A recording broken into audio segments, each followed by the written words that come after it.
snakes. My name is Dante, and today it's Podcast Tuesday again, and we're still in the Throne of Eldraine spoilers. Yep, and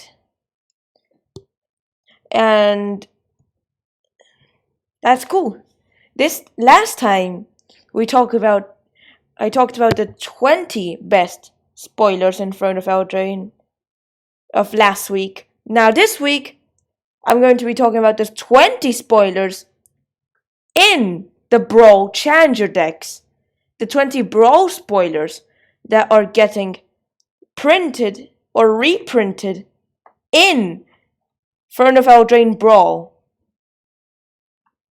They are not in the main set. Well, there is one card which will be in the main set, but is also in the Brawl decks. But everything else won't be in the main set. Yeah. All cards there in the Brawl Challenger decks are standard legal and are part of the Throne of Eldraine set. Like the Planeswalker decks. Like the Buy-A-Bots promo. Like everything in the set. Yeah. Even Fervent Champion, the Javier Dominguez card, will also be standard legal, all of them. But let's get started with our number 20. It is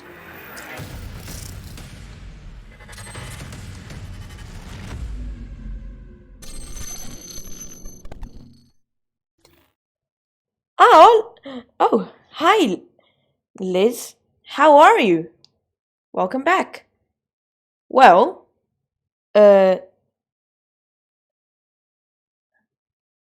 guess what? Our number 20 is really terrible. Like, since there are only 20 Brawl spoilers, so yeah, I just had to do all from worst to best. But yeah, it's a really terrible card, our number 20. And yeah, so yeah, it's called Banish into Fable. 6 mana, instant. When you cast it, copy it if you control an artifact and copy if you control an enchantment. You may choose new targets for the copies. Oh, that's good. Bounce a non-land permanent. You create a 2/2 Knight of Vigilance. Well, we got a card which is 1/3 of this card, I guess. Callus's Missile. 2 mana sorcery.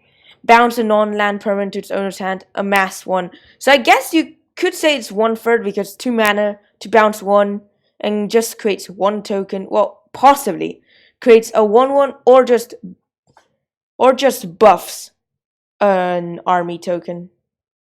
Well, or just buffs an army in general, because shapeshifters are armies. Hey, food's now a creature type because there's this food golem now, the 1 mana 1/1 gingerbread brute. What's it called? I think it was called like that. Well, it's another food. It's also food, and food's now a creature type. Like peasant is a creature type as well. Also,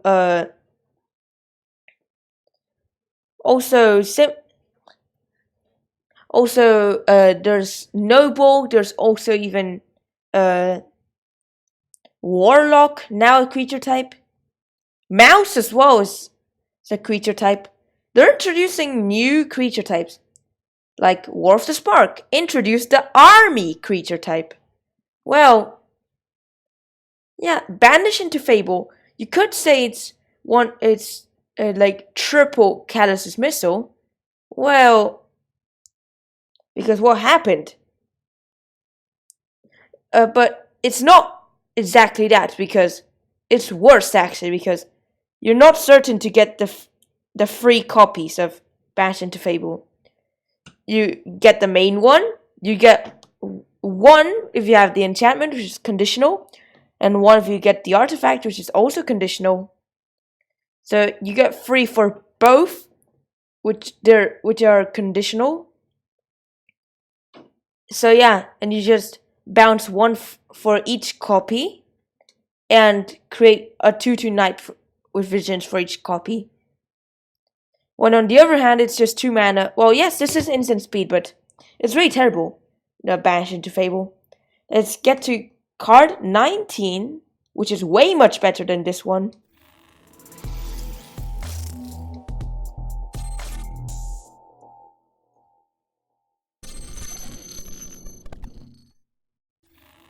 We got Emperor Skyblazer. Hey, red creatures with flying. Well, it's not really that rare, but... well, yeah. It's much better than Dagger Sail Aeronaut. That's good. Oh, Snake. Let's fit stat error.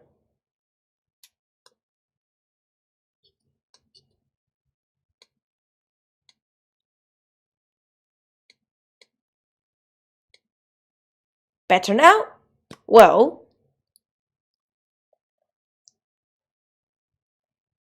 there we go. Now that's better. So yeah, Emperor Skyblazer is a 4 mana 4/3 human knight. As long as it's your turn, he has flying. Not bad. Yes, it's below average, but not bad actually. And then when it attacks, you may pay 3, 2 in a red. If you do, creatures you control get plus +8 +0 on turn of turn, where +8 is the number of opponents you have. That's good for the Locust God because, well, if you're wondering why I'm using a Dominaria background for Throne of Eldraine's Spoilers podcast, answer is simple. Brawl. Brawl is back. And yeah, that's the whole point of this podcast. Brawl is back. Brawl was a format officially by Wizards of the Coast, yes, introduced originally in 2018 for the Dominaria set. It was making a reference to the card Brawl, so then they decided to make a format with this name. And yes, and the featured card for the format was Firesong and Sunspeaker, the first ever Buy-a-Bots promo to not be in the main set. Oh, and by the way, it's possibly the worst Buy-a-Bots promo so far. Yeah, I don't know. Out of the new set of Buy-a-Bots promos. You might say that I used to say they were improving over time, but ever since Flusterstorm got reprinted as a Buy-a-Bots promo, nothing could actually beat Flusterstorm. There was no Buy-a-Bots promo that beat Flusterstorm. Flusterstorm, the best Buy-a-Bots promo. So yeah, they were improving over time until Flusterstorm. And then Flusterstorm dominated all the other Buy-a-Bots promos. Rienne couldn't get better than Flusterstorm. Kenrith might not get better than Flusterstorm, but yeah, I did build a Haunt of Hightower commander deck. I will soon build a Rienne commander deck, and hopefully I can build a Kenrith commander deck. But the thing is that I can't build myself a Tezzeret Oathbreaker deck because there was this point it was too expensive. I'm not sure what the price is now, but yeah.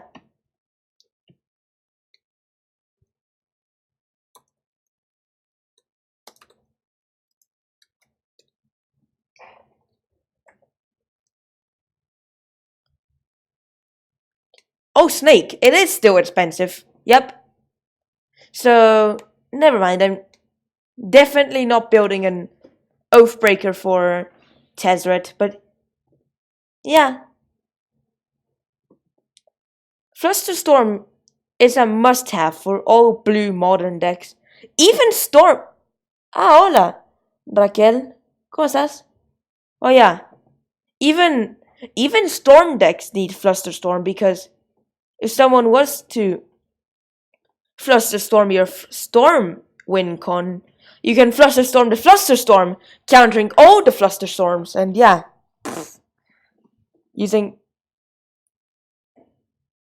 Oh, hi, Sylvia. How are you?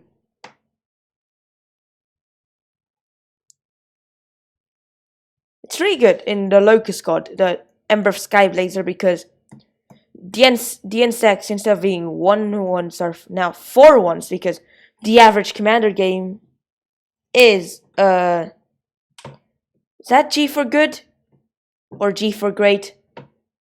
I hope it's G for great, because, well, yeah, great is better than good, but yeah. Well, yeah, because the average commander game is 4 players. You might have 5 players, 3 players, even a 1v1, but even in 4 players it's good. 3 players could be good too. 1v1, terrible. Well, at least it's still better than Banish into Fable either way. Hey, look!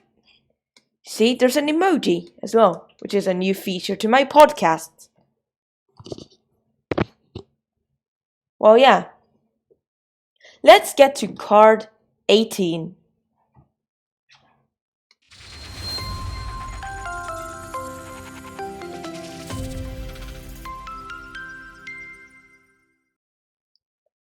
Hey, do you think every set from now on will have a set of Brawl Challenger decks?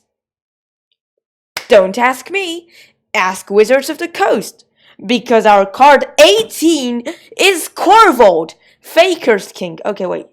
What did that question have to do with this card? Well, yes. Okay. This is Brawl Precons, of course. The Brawl Challenger decks, which are coming in front of Eldraine. And we don't know if it's going to be 1 per year or 1 per set. But I mean, 1 set per year or 1 set per set for the Brawl Challenger decks. Might be like the standard Challenger decks. I never knew they were going to make Brawl Challenger decks until then I realized, hey, they were making standard Challenger decks in the past, and, well, yes, they are still making them, and they did event decks in standard and modern event decks, which they could potentially make Brawl Challenger decks. I was hoping for Oathbreaker Challenger decks, but thing is that Oathbreaker's not an official format, and was there since 2017. It was just not popular. Well, like, it was only played in GPs until 2019, which was made popular. Oh, and probably died again. Well, yes, the history of Brawl, made officially by Wizards in 2018 when Dominaria came out. It was removed in 2018 as part of the 2017 rotations, which, when I mean by 2017 rotations, is that Kaladesh block and Amonkhet block rotated. Kaladesh being from 2016, and literally all sets in 2017 up until Ixalan, which was the only 2017 set to stay in standard after the 2018 rotations, until this September. End of September, during pre-release, or probably after pre-release, rotations will happen. Out Dominaria, out Ixalan block, out M19. Simple as that. Staying in standard, Ravnica block onwards.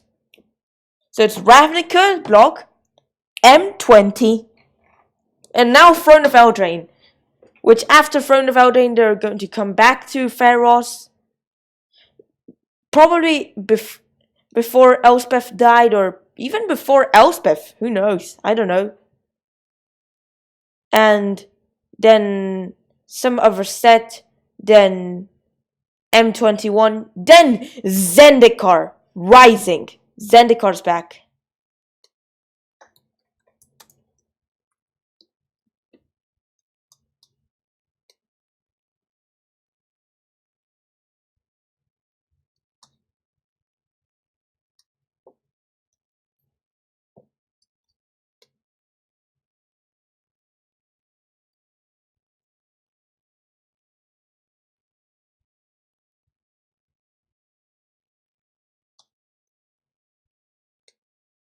Okay.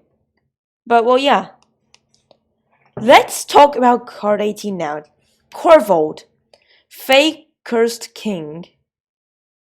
There's a 2 red, a black, red, green. 4/4 Legendary Dragon Noble. New creature type, but below average. Yeah, there's a bunch of nobles in the set, peasants as well. Also, even warlocks are going to be in the set. I wonder. Also, my mouse will be a creature type. Because also food might be a creature type, because they made the gingerbread brute. I think it was called like that, but yeah, it was a food golem, 1 mana 1/1. It's going to be played in mono red burn because 1 mana 1/1s with haste, good. Yeah. Well, yeah. So Corvold, yeah, flying when he enters battlefield or attacks, sacrifice another permanent. That's the downside. But when you sacrifice a permanent, you put +1/+1 counter on him and draw a card. Really good. I was going to say this was the worst until I saw the sacrifice trigger. Counters on him and drawing cards? Wow. But like, the downside was that when he entered attack, you had to sacrifice permanents. Eventually, you'll be left with just him. Even lands you have to sacrifice. You can't sacrifice him. That's the thing. You can just stop attacking with him, I guess. But when he's your only permanent, just keep on attacking. Because you have nothing to lose. Yes, that is right. You have nothing to lose by attacking with no other permanents. But if you have no permanents to sacrifice, well, first, you're unfortunate because you don't have any other permanents. Second of all, it is in a good way. And third of all, he doesn't get counters. Let's get to card 17. Shall we? Yeah.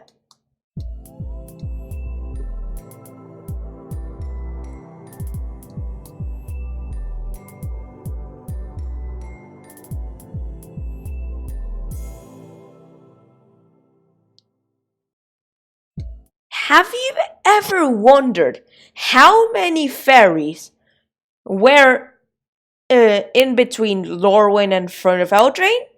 A few. There were some, not none, but now there are much more. Kinda like Lorwyn. Our number 17 card is Fairy Formation. Fairy Formation is a 5 mana, 5/4 fairy, that's below average, flying, 4 mana, create a 1/1 fairy with flying, draw a card. Who thought they were going to be just fairies? I thought they're going to be fairy rogue tokens. Like in Lorwyn, there was fairy rogues, elf warrior tokens. How did I mix elves with goblins? I don't know, but yeah. Oh, hi Cynthia. How are you? Welcome back. Well, there is this. Well, Well, there were like many people were calling them elf tokens, but they were actually elf warriors. Not many people noticed, like the fairy rogues, but hey, I noticed. The elf tokens were always elf warrior. The 1/1 elf tokens were elf warriors, except for Llanowar Mentor, which created Llanowar elves, and also I think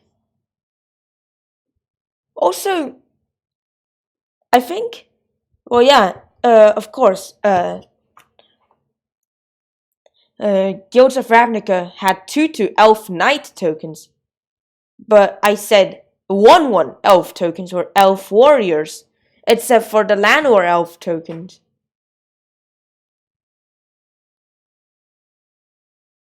Oh, and by the way, you draw a card by doing the activation. Well, the fairy formation creates fairy tokens, not fairy rogues, because all the fairy tokens were fairy rogues, excluding the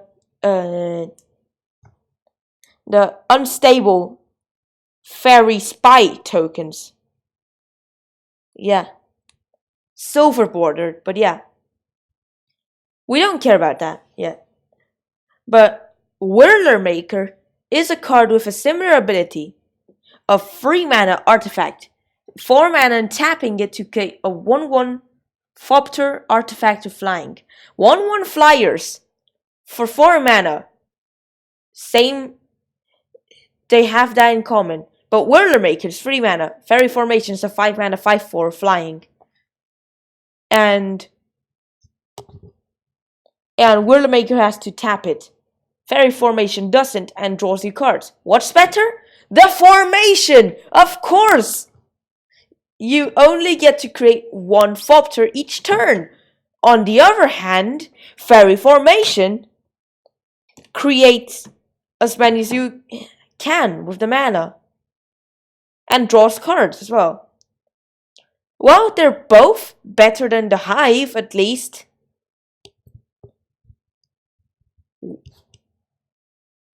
Next card. Oh, hello, Photo Booth Dubai. How are you? Thanks a lot for the compliment. I really appreciate it. Yeah, let's get to card 16.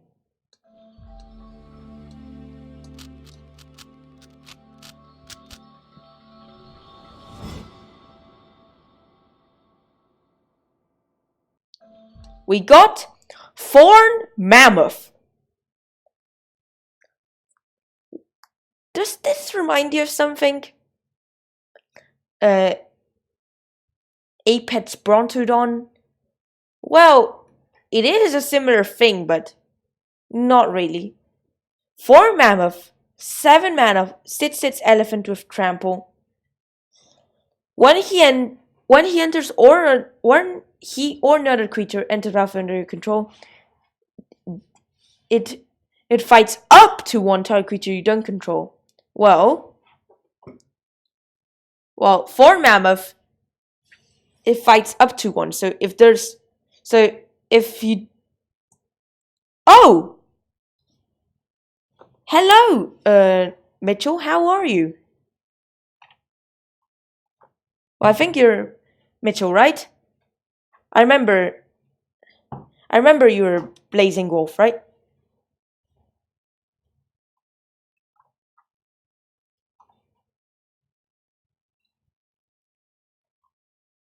Good, yes. I remembered correctly.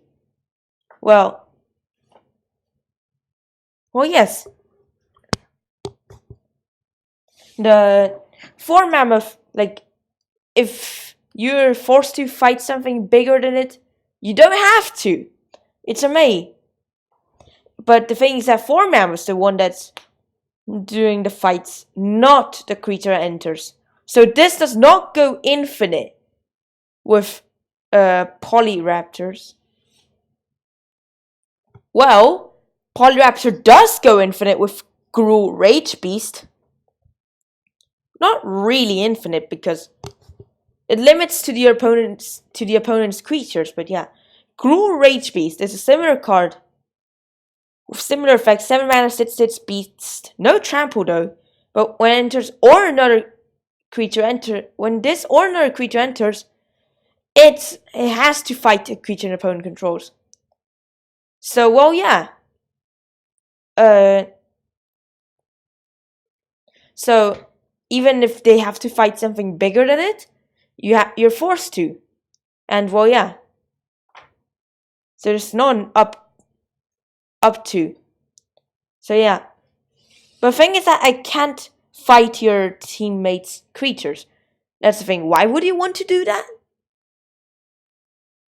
I don't know, but like, whether you need to trigger an enraged effect, you might have to do that to fight a teammate's creature.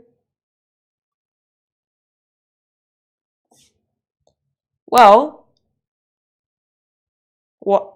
Well, the thing is that the Rage Beast, it might go infinite with a Polyraptor, because Polyraptor enters, fights a creature, damage has been dealt to it. Another Polyraptor enters, fights a creature, damage has been dealt to it. Yeah, and like literally repeats this process until all creatures on the opponent's side die, or just left with one indestructible creature or a creature that can't die, and then it'll just go infinite loop. You can't stop it unless you stifle it or tails end it, of course, but that's conditional. Well, yes, the combo could potentially, it will kill your opponent's board and potentially have a lot of Polyraptors. Well, let's get to card 15. And it is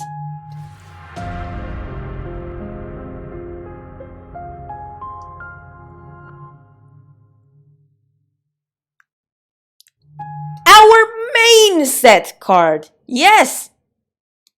This is the only Brawl Challenger deck card which is in the Throne of Eldraine main set. Because this was originally spoiled as a main set card, but then got added into the Brawl spoilers.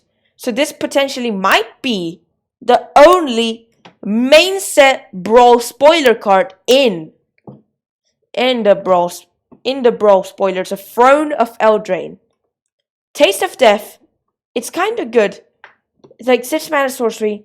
Each player sacrifices 3 creatures. You create 3 food tokens.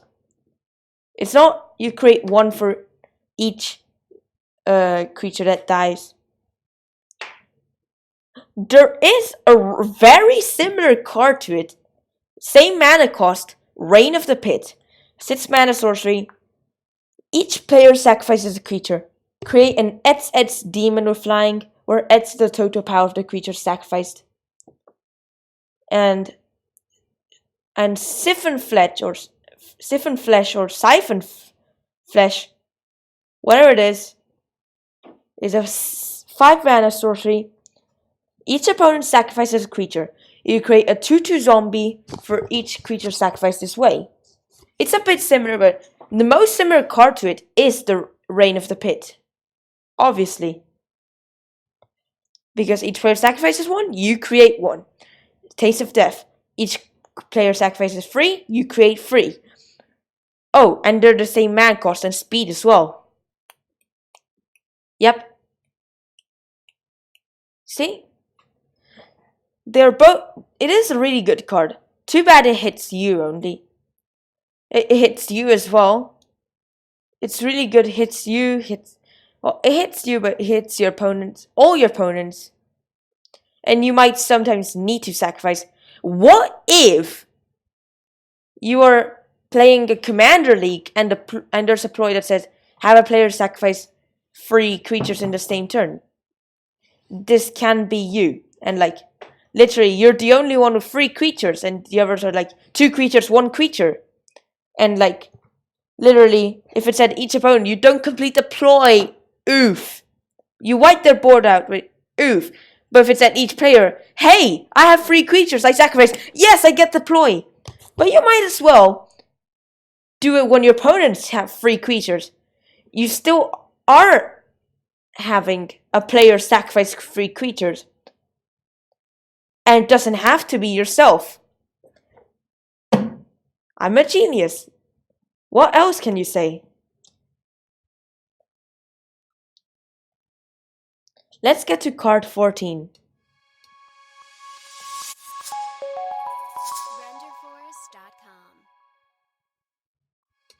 We got... Oh, Snake.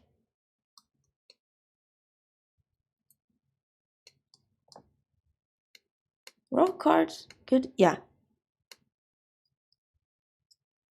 There we go. That's fixed. Gluttonous Troll. So 4 mana free troll. That's below average. Oh, and by the way, that's below average as well. Below average, yeah. Free troll with trample.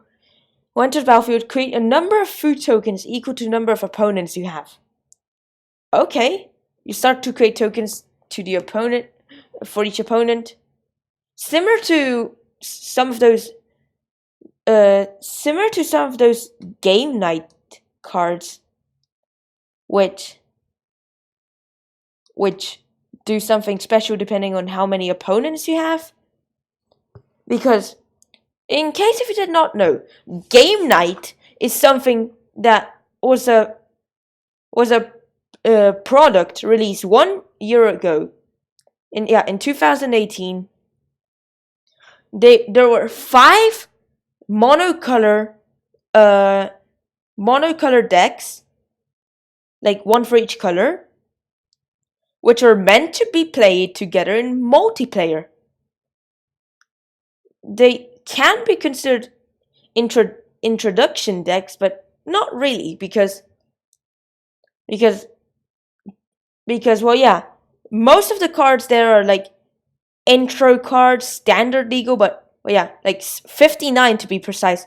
But there is this one card in each of those decks, which are special for multiplayer, commander, game night, brawl. Wait, brawl. Well, yeah, brawl is coming back. Woo! Oathbreaker, tiny leaders. Oh, hi, Ignacio. How are you? Well, yeah. Also, by the way, as well, like literally. Oh, that's good. Well, yes. Well, basically any multiplayer format.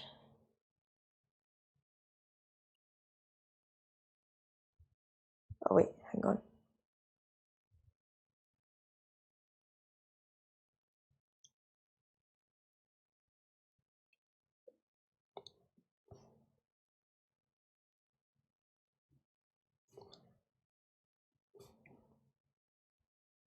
It's hard, but oh.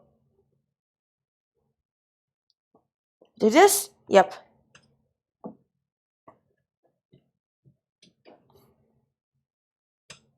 Okay. Let's leave it like this, but yeah. Well, guess what?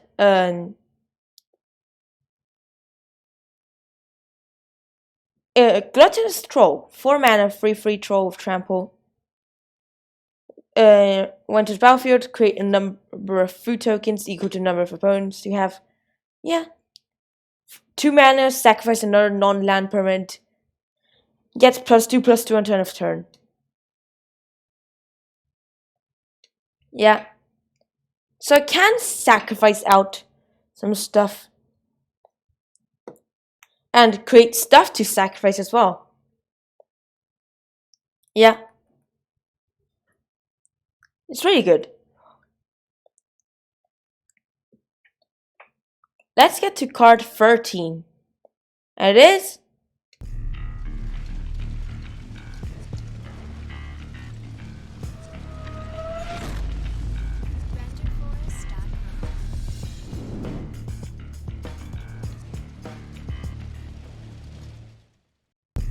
we got Chittering Witch. Chittering Witch is a 4-mana 2/2 human warlock. New creature type, yep, that's right. When to battlefield, create a number of 1/1 rats equal to the number of opponents you have. It's like same thing to Gluttonous Troll, but better because 1/1 rats are better than food tokens.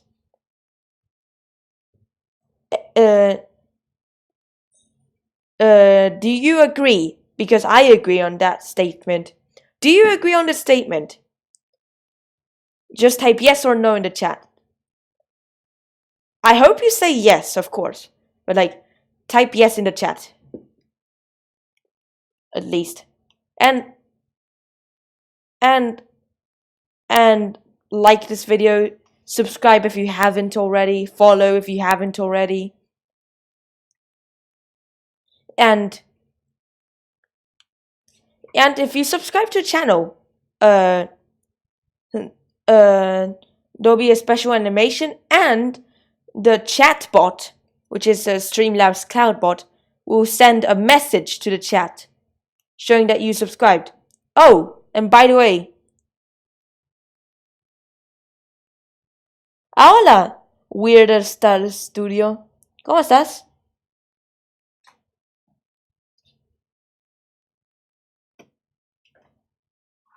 Well, also,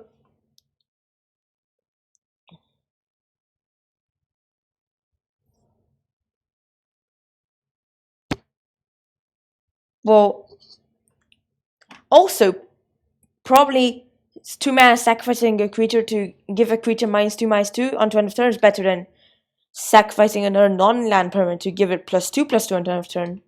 I guess so. Still below average. That's below average. Yeah.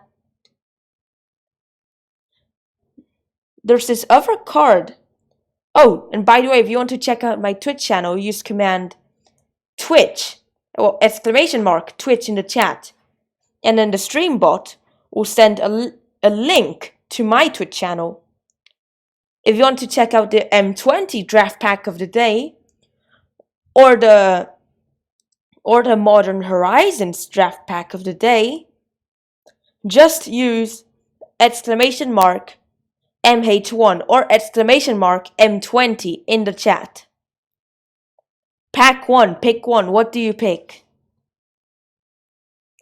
If you want to ask a Magic 8 Ball a question, just...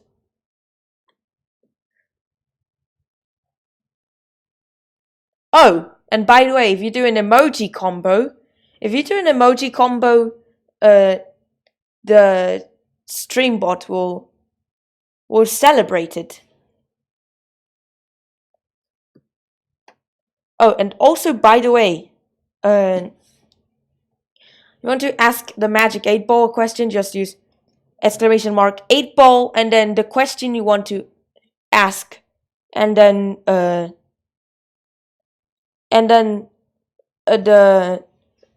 stream bot will shake the Magic 8 Ball and just answer your question.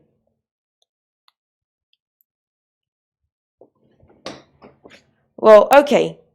There's a card with a similar ability to it, which is Brute Butcher. 5 mana 3/3 Eldrazi drone, still below average. Oh yes, by the way, it's colorless as well. The Eldrazi Devoid doesn't have color. When enters, create a 1/1 Eldrazi Skian with sacrifice it to add 1 mana. And 2 mana sacrifice a creature.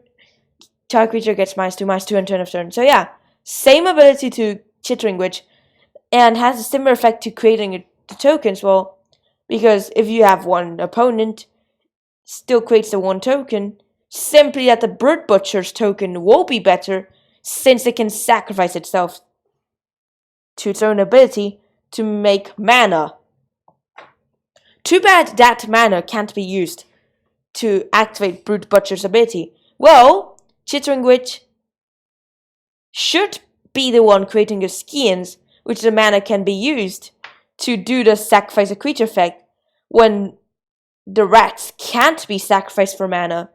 And either way, the mana can't be used to to activate Brute Butcher's ability. You see? Logic! Why doesn't that get applied to Magic the Gathering? Oh. Maybe it is, but yeah. Logic! Why doesn't that get applied to Magic the Gathering? This should be the effect. Let's get to card 12. Oh! And by the way, do you know that swamp? That non-basic swamp I talked about in the last podcast? How it might be a cycle? Well, it is a cycle! Yes! They spoiled,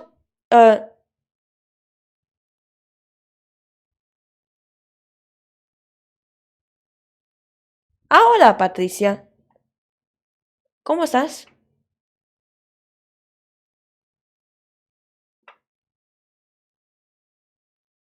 Well, okay. By the way, what was I going to say again? Oh, yeah, right.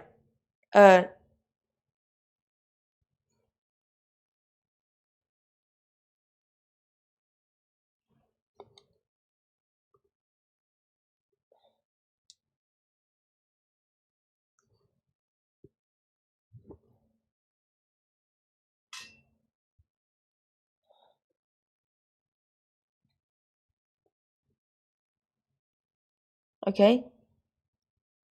I said bueno.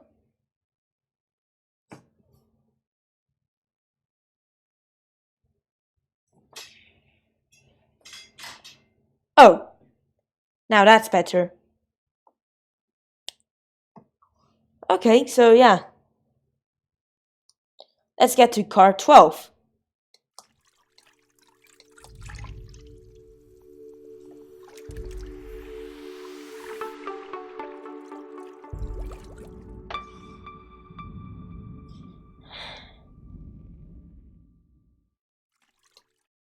We got Silverwing Squadron, a 5-mana Edset Human Knight.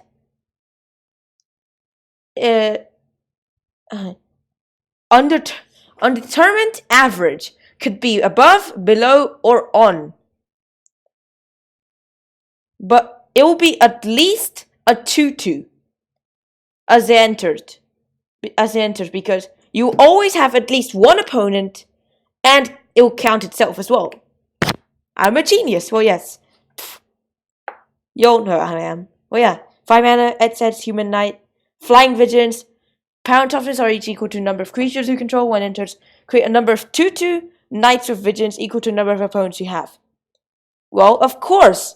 2/2 Knights with Vigilance are better than 1/1 Rats, which are better than food tokens.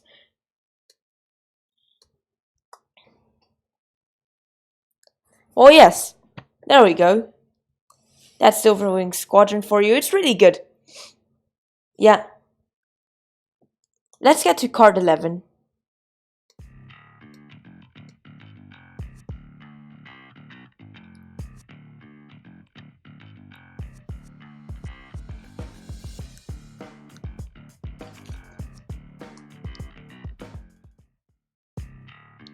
We got Mace of the Valiant.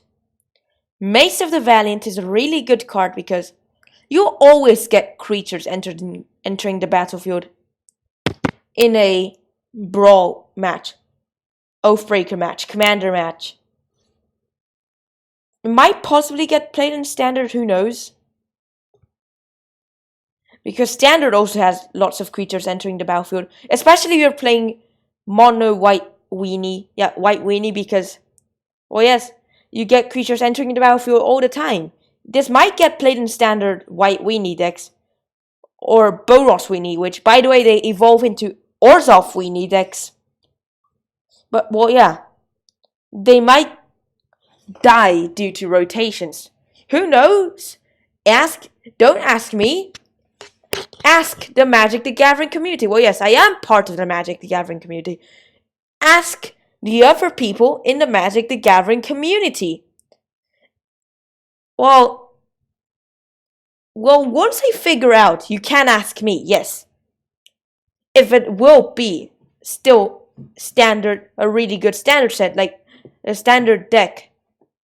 Like, for example, even after Faithless Looting got banned in Modern, Arclight's Phoenix still managed to win a tournament. Our FNM Modern tournament, an FNM Modern tournament at my local game store, Battlezone, was won by an Arclight Phoenix deck. And when I mean Arclight Phoenix, I mean the Is It one, because mono red prowess decks, before there was like this 20% chance of it being mono red Phoenix instead, as well as being mono red prowess, but Arclight, but now all the mono red decks will be prowess, not Arclight Phoenix. Because in the past it was just mono red Phoenix, and many mono red became popular, mainly being prowess. Some used Phoenix, but others just didn't go with the Phoenix. Now no one will be using the Phoenix in mono red, but Is It will be using a Phoenix. We'll still have Phoenix decks. Although Storm has also evolved into being Arcane Storm as well as being Gift Storm. Oh, there is Gift Storm, Goblin Storm, Pyromancer Storm,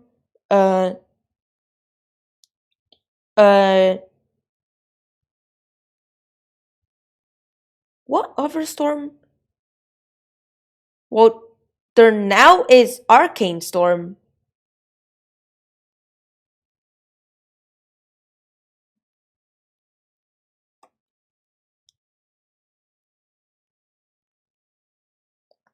And, I wouldn't consider Phoenix and Prowess decks as Storm decks, but just 4 types? I think so.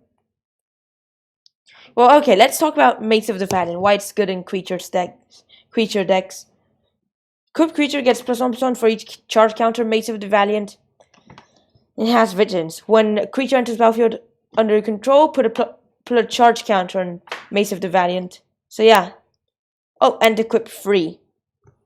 So yeah, it's really good because it makes a creature very strong, and also gives it Vigilance, so it can just defend as well as attack, and possibly attack safely. Let's get to. Oh, hello, Silky. Thanks a lot for the compliment. Oh yes.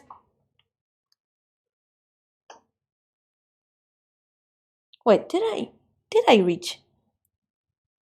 No.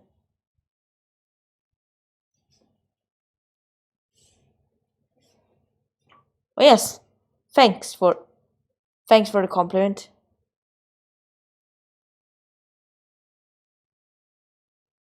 Let's get to card 10 now.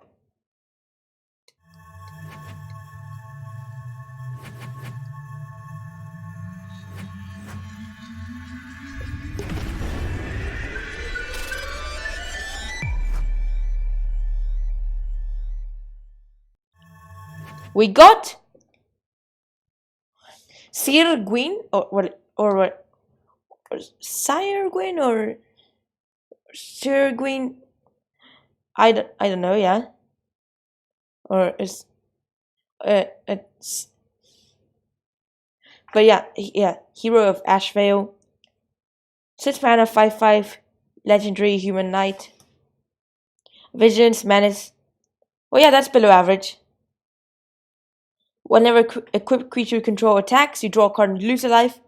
Equipment you control have equipped knight 0. Really good. Like, alternate equip costs are back. I did not consider that a new mechanic because it's not because it's a returning mechanic from Dominaria. Because, well, yeah, Dominaria was the first set to have alternative equip costs, but the thing is that I didn't include alternative equip costs as new mechanics, because that was spoiled after my new mechanics video. Why, Wizards, why? Well, similar case scenario on Ravnica Legends, because Ravnica Legends, what happened? Sphinx of the Guild Pact was spoiled 1 day before pre-release. Literally 1 day before pre-release, and I made the mechanics video 3 days before pre-release. And literally, I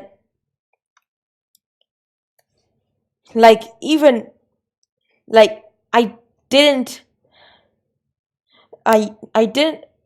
know Hexproof from color was going to return in the set until Sphinx of the Guild Pact came out, and like it was literally protection. No, Hexproof from monocolor, literally. So yeah, there is this equip knight equipment in the main set, but there's this brawler or commander which uses alternative equip costs, equip knight 0, because, well, yeah, because there's 3 cards with alternative equip costs. Sarah Gwyn, which literally gives equipment equip knight 0. There's this equip knight equipment, I don't remember the name, and Black Blade Reforged, which was equip legendary creature free. Which, by the way, it's a good card. Let's get to card 9. There. Basic 9. Yeah, 14 was also basic. We got Knight's Charge. Knight's Charge is a 3-mana enchantment. Whenever knight you control attacks, each opponent loses 1 life and you gain 1 life. 8 mana. Sacrifice Knight's Charge. Return all knights from your graveyard to battlefield. So it's really good because, literally, first of all, drains life from your opponents for the attacking knights. Second of all, your knights, lots of knights die, or you discard lots of knights. 8 mana, sack, bring them all back! Yes! Combos of Conspiracy. By the way, why didn't I put Conspiracy in the podcast? Well, by the way, Conspiracy is a 5 mana 3 and 2 black enchantment. Enters, choose a creature type. All your creatures are now the creature type. Even cards in your library, hand, graveyard, exile, everywhere. Literally. Yeah. So, there's this card with a similar effect, which is Sanctum Seeker. 4 mana, 3/4 Vampire Knight. When a vampire attacks, each opponent loses 1 life and you gain 1 life. Fun fact! When Sanctum Seeker attacks, if Knight's Charge is on the battlefield, it triggers twice! Yes! Oh, also fun fact. Attack with Edgar Markov with those 2 on the battlefield triggers twice again! Yes! That's also good. Because there are many vampire knights. So there are many creatures that can trigger twice with Sanctum Seeker and Knight's Charge, both on the battlefield.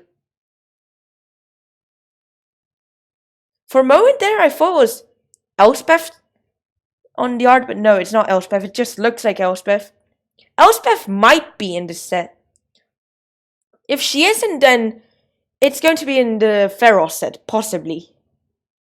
There's still room for more Planeswalkers in front of Eldraine. There's only 3, and WarSpark encouraged Magic the Gathering sets to use more Planeswalkers. to have more planeswalkers in them using, like, you know how normally sets have like 3 planeswalkers, 4 planeswalkers? Well, they could be using more planeswalkers as well.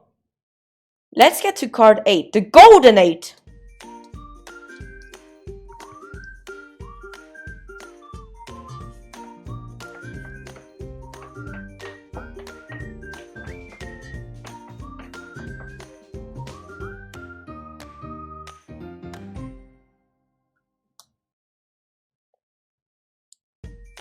We got a Layla, Artful Provocateur. Provocateur. Oh yeah. 4 mana, 2/3, Fairy Warlock. Below average. Oh yes, this was below average. Below average. Yes. So far, all the creatures, excluding this card, were below average. This can become below average, but it can then become above average or on average, depending on what's on the battlefield. Well, it's Flying Death Touch Lifelink. Other creatures who control flying get +1/+0, that's good. Whenever you cast an artifact or enchantment spell, create a 1/1 fairy. With flying, yes. Not fairy rogues. Well, there are 2 similar cards to it, which are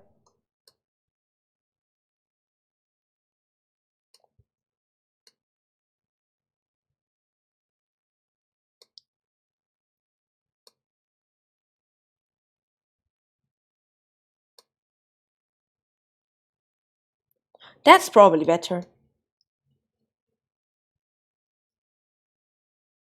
Because efficient construction was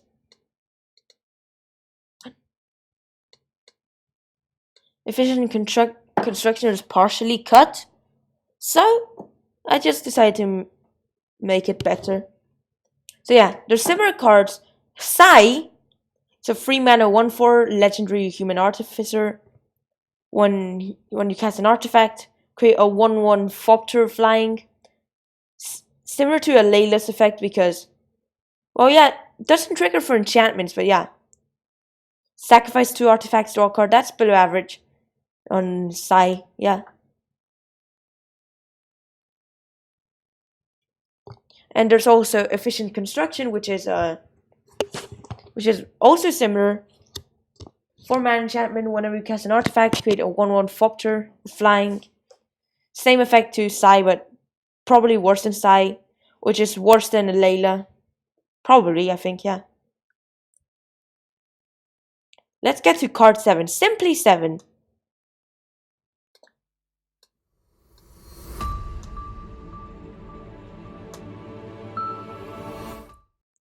We got Workshop Oath.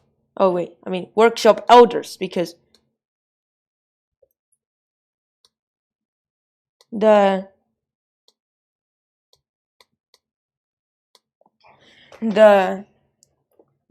card 7 got partially cut, or entirely cut, I think. Well, Workshop Elders, 7 mana, 4/4 human artificer, way below average, or just simply below average. Yeah. Artifact creatures you control have flying, and at the beginning of combat on your turn, you may have non-artifact creature you control become a 4/4 artifact creature. If you do, put 4+1 counters on it. Really good, because can turn many things into 4/4s.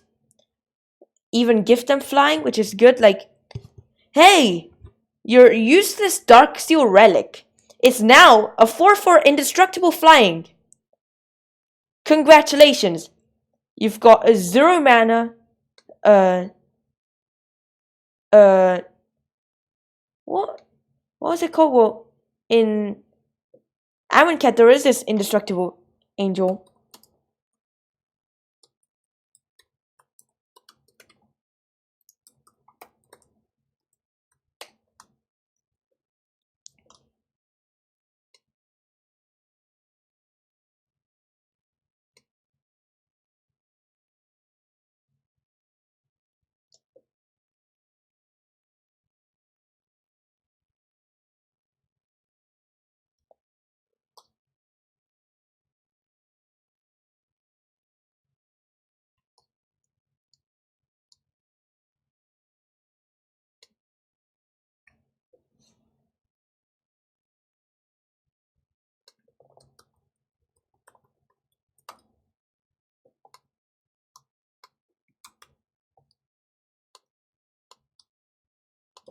What was it called?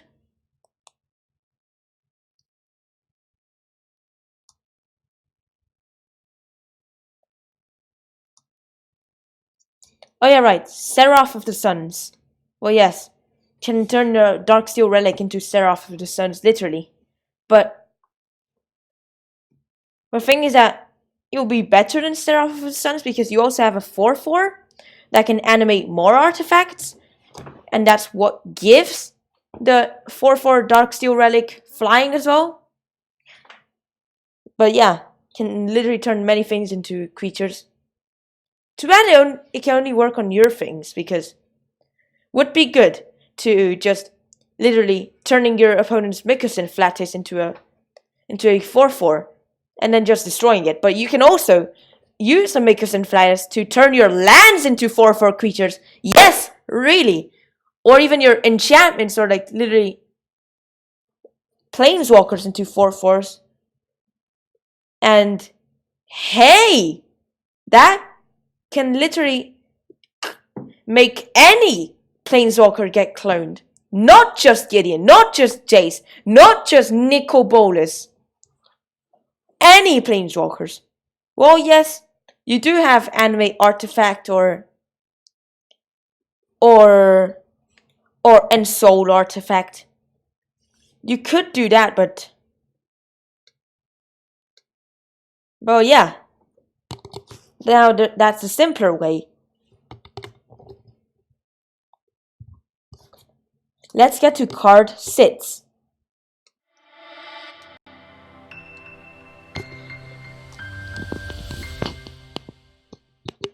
We got Steelbane Hydra. Steelbane Hydra. Guess what? It's not the only Turtle Hydra in the set. It is the first one, but there is another Turtle Hydra in the main set, which is worse than this, but yeah. Steelbane Hydra. Edson 2 green. 0/0 Turtle Hydra. Below average, yes, of course. Enter the battlefield with Ed's +1/+1 counter on it. 3 mana. Remove a +1/+1 counter from it. Destroy target artifact or enchantment. There's a similar card to Steelbane Hydra, which is Shine Wind, which is for enchantments. 2 mana, 0/0, in elemental, below average, flying, enter the battlefield with a +1/+1 counter on it. 2 mana, remove a +1/+1 counter from it to destroy target enchantment. And there's another similar one for artifacts, which is Wood Ripper, 5 mana, 4/6 beast. Hey, first on average card in this podcast. Wait, was it the first?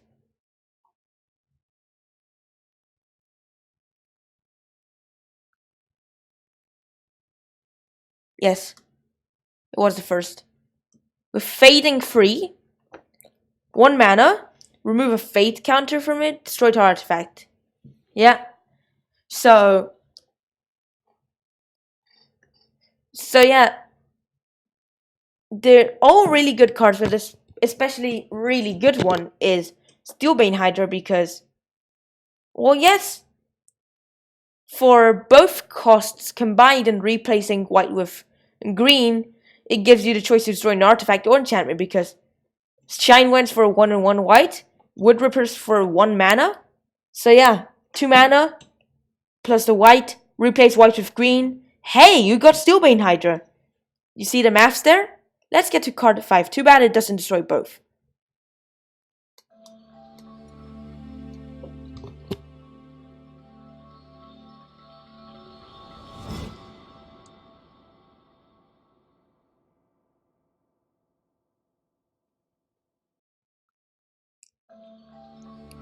If you watched my Commander spoilers podcast 2019, you might remember this card. But if you didn't, I'll explain to you. It's Chulan, Teller of Tales. It's a 5 mana 2/4 legendary human druid below average. Vigilance. Whenever you cast a creature, draw a card, then you may play a land. 3 mana tap, bounce a creature you control. So yeah, really good because, well, yes. First of all, you can bounce at instant speed. Second of all, it will re-trigger Chulan's effect to then ramp again. There is a similar effect to Chulan, which is Pendant of Prosperity. 3-mana artifact, enter battlefield under control of an opponent of your choice. 2-mana tap, draw a card, and you may play a land, and its owner draws a card, then plays a land. Yeah. It's a really similar effect to Chulan's creature cast trigger. It's really good. A really good card. Not just Brawl, but Commander will be. We played in both formats. Yeah. Let's get to card 4.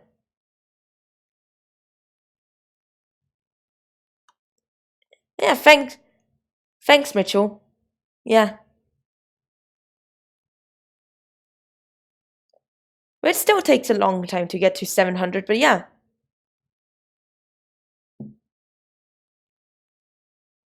Let's get to card 4.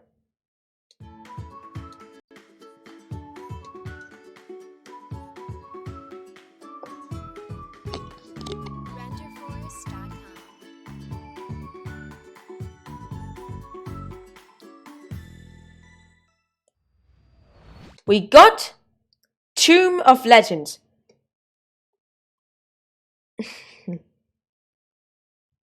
It's really good because we have Tomb of Legends, 2-mana artifact, enters of page counter. It's good because it also works in Commander because in the past the brawlers were called brawlers. But then they removed it because first it was unpopular. Second of all, they had to make fixings to the format. And now they renamed the brawlers into Commanders! You see this? Yes! Yes!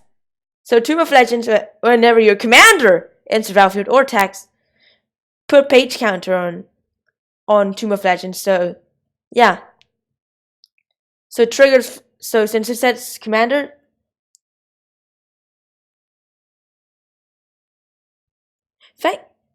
Yeah. Hello, MTG strategist. How are you? Welcome back. It's been a long time, hasn't it? Well, yeah. Yeah, really good. Oh, yes. When commander into the battlefield or attacks, put a page counter on it. Yeah. And since there's proliferate in standard, it can also work in standard, but mainly a commander and brawl card. Because since it doesn't say brawler, it works in commander. Well done, Wizards. Well done. I actually really like the new brawl precons. I mean, brawl chanter decks. But yeah. And then 1-mana tap, remove a page counter, draw a card. There are 2 similar cards to it. Trigon of Thought, 5-mana artifact, enter battlefield with 3 charge counters. 2 blue, tap, put charge counter on it. 2-mana tap, remove a charge counter from it, draw a card. And another similar card to it is Sunset Pyramid. 2-mana artifact, enters with 3 brick counters on it. 2-mana tap, remove a brick counter for it, draw a card. 2-mana tap, scry 1. Yeah. So yeah, Tomb of Legends is probably better than Sunset Pyramids because, well, yeah. Although instead of entering with 3 brick counters, enters with only 1, can get recharged easily in Commander at least. And the activation cost for the drawing cards is easier. Doesn't scry, that's the only problem. Trigon of Thought. It's like the Tomb of Legends, but much more expensive. Oof. Yeah. Enters free charge, not... Yeah. Enters free charge. 2-mana, 2-mana tap, put charge counter. Yeah. So it can grow much easier. 2 mana tap Roof to draw a card. Yeah. But yeah, Tomb of Legends probably the best of the 3. Let's get to card 3.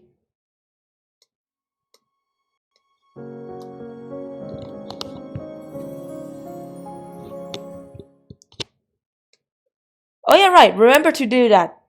How the animation said if you haven't already. Because if you do subscribe to the channel, there's going to be a really cool animation up. There'll be a really cool animation and a message will be sent to the chat showing that you subscribed.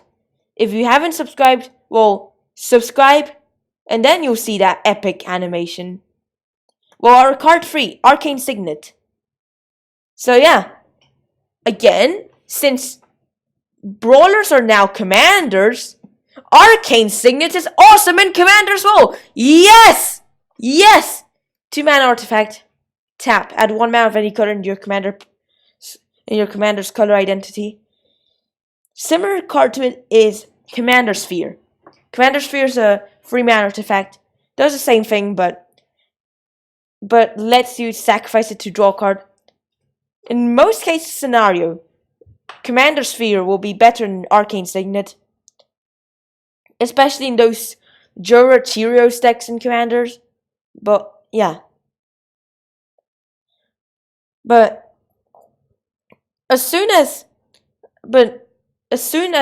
someone told me about Arcane Signet getting spoiled, before I saw the card, first thought, it's worse than Commander Sphere because Commander Sphere can do the same thing for 3 mana and also sacrifice a draw card. But when I see the spoilers, hey, it's 2 mana! Wow! Yes! They are literally same power level. Or even Arcane Signet might be better than Commander Sphere. Let's get to card 2.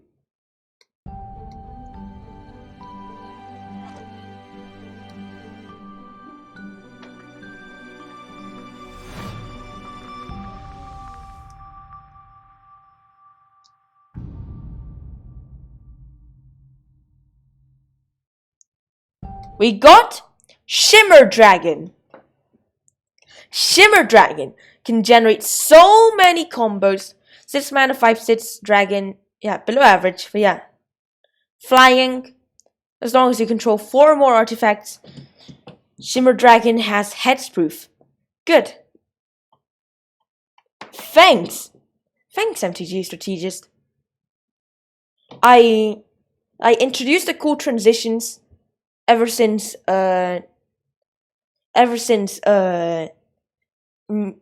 Mythic Edition podcast, and then I added this cool new podcast style ever since Modern Horizons spoilers. And no, not when the first 2 came out, after WarSpark, when more Modern Horizons spoilers came out. But yes, it's really good because once you get the 4 artifacts, it will nearly be indestructible. Tap 2 untapped artifacts you control, draw a card. So this generates lots of combos. When you see it, kill it immediately unless he has 4 artifacts. And that's his defense system. Oh, okay. Now I understand. Good point, MTG Strategist. By the way, I'm starting a new MTGA code giveaway, so yeah. Because there's those magic, do you know those codes? They now give you Magic Fests, which comes with a booster for M20. Well, I have 1 to give away, so yeah. If you want it, then I can give it to you. If you need it, but if you don't need it, then anyone who likes and subscribes and follows can get the code. Yeah. So this generates lots of combos because tap 2 artifacts, draw a card. Like many Cheerios decks, like you literally just literally do artifact, draw, tap, tap, draw. Like literally 2 for free. Wow. and like literally does so many combos and loops and stuff. It just generates too many combos. Yeah. So you can also use it with Omniscience, because you'd be casting 2 artifacts and like literally using those to draw cards, like tap, like create cast Sentinel Tower and Averflux Reservoir. Oh, by the way, Sentinel Tower is better than Averflux Reservoir. And then you draw a card because you just tap those 2. You don't really care about that because they don't need to tap to activate. Let's get to card 1. The explosive number 1. And it is...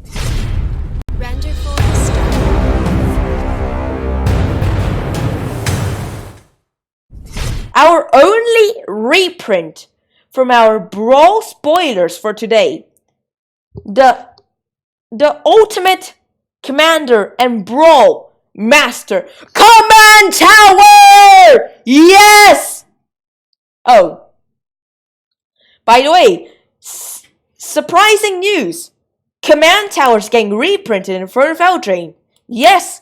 Yes! Yes! This means it's going to be played in Brawl. Now, Command Tower was this card that always appeared in Commander decks and Commander Arsenal, like Sol Ring.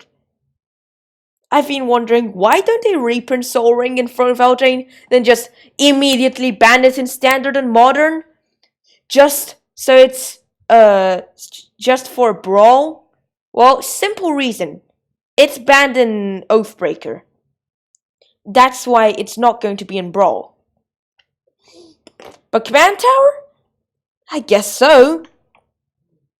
Command Tower, yeah, because if you play more than 2 colors, well, yes, it'll be tapping for all those colors. But otherwise, if you're only playing 2 colors, Alpha Lands are obviously the better choice. Well, yes, Alpha Lands, they are really expensive because they're on the reserve list and they're played in Legacy. But yeah, first of all, I don't agree on players playing dual lands exactly in Commander, but I slightly agree on dual lands. I agree less on shock lands, agree way less on fetch lands. The only fetch lands you should really play are Evolving Wilds and Terramorphic Expanse, and possibly Prismatic Vista, who knows? Maybe not even that. Oh yeah. And way less, why play Alpha Lands in a casual format like Commander? Why? I don't know why. Oh yes, Commander's the only dual land I can agree on.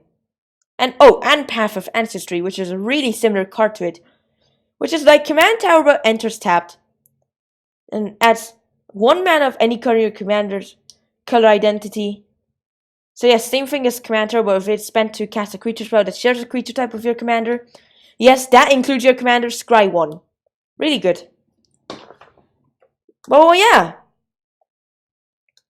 Congratulations, you've reached the end of the podcast. So why don't you, if you haven't already, like and subscribe and follow, share with friends, and yeah, hit the bell icon as well to then stay tuned to our next videos and streams and podcasts, which they will be live every Tuesday if you did not know that already. And yes, watch my other videos too. My channel is really awesome. Hopefully you like this podcast. Yep. And thanks for watching. Bye.